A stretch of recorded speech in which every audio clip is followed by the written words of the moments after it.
আজ দুর্গাপূজার নবমীতে ঢাকার ধামরাই উপজেলার বিভিন্ন পূজামণ্ডপ পরিদর্শন করেন জাতীয় নাগরিক পার্টি এনসিপির কেন্দ্রীয় আহ্বায়ক কমিটির সদস্য আসাদুল ইসলাম মুকুল। তিনি প্রত্যেকটি মন্দিরে ঘুরে দেখেন এবং পূজার আয়োজন সুষ্ঠুভাবে সম্পন্ন হচ্ছে কিনা তা খোঁজখবর নেন।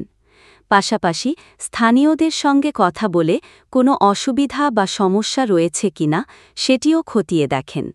আসাদুল ইসলাম মুকুল এ সময় পূজায় অংশগ্রহণকারী সকলকে শুভেচ্ছা জানান এবং সম্প্রীতি ও শান্তিপূর্ণ পরিবেশ বজায় রাখার আহ্বান জানান।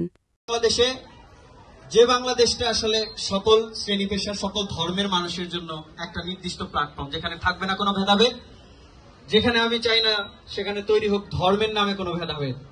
এই বাংলাদেশটা সকলের সাথে একত্রে সম্মিলিতভাবে যেমন ফ্যাসিবাদের পতন ঘটিয়েছে 24-এ।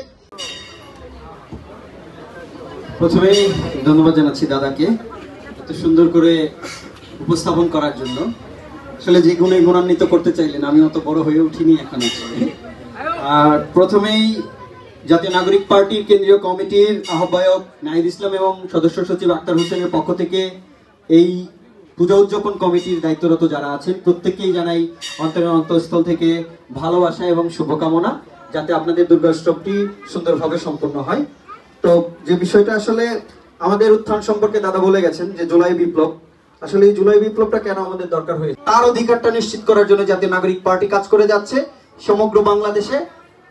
সেই ধারাবাহিকতায় ধামরাইয়ের আমরা কয়েকজন আসলে আপনাদের সাথে মিলেমিশে কাজ করার জন্য এগিয়ে এসেছি। 24টা আমাদের জন্য যেমন একটা শিক্ষা, এবং সেখান থেকে শিক্ষা নিয়ে সামনের দিকে আমাদের প্রত্যেককে চলতে হবে। নতুন করে আপনারা ওই তাদের কথা বলতে গেলে শেষ হবে না, তারা 15 বছরে কি করছে না করছে প্রত্যেকেই জানেন। বাংলাদেশের মধ্যে ঢাকা একদম প্রাণকেন্দ্র, তার প্রাণকেন্দ্র যদি বলি ধামরাইকে বলা চলে। এখানে যেহেতু আমার বাসা ডেমরানে, এই মাধব মন্দিরের জন্ম আমার জন্মের বহু আগে।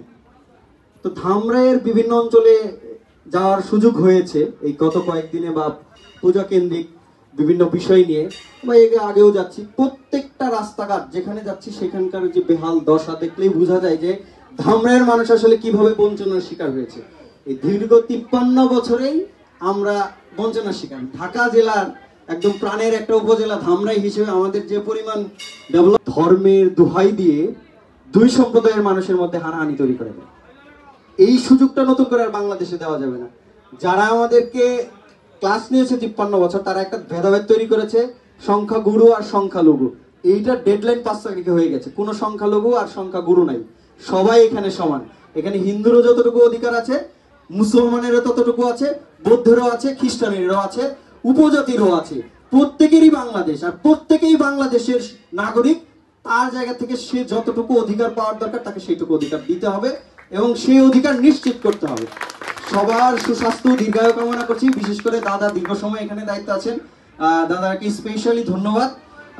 যিনি দীর্ঘ সময় এই মন্দিরের দায়িত্বে আছেন, আমি জানি ঢাকা জেলার মনে হয় সেক্রেটারি পূজা উদযাপন কমিটি, ঢাকাকে স্পেশালি ধন্যবাদ রইল জাতীয় নাগরিক পার্টি ধামরাই উপজেলার পক্ষ থেকে এবং কেন্দ্রীয় কমিটি ঢাকা জেলার পক্ষ থেকে। সবাই ভালো থাকেন, সুস্থ থাকেন।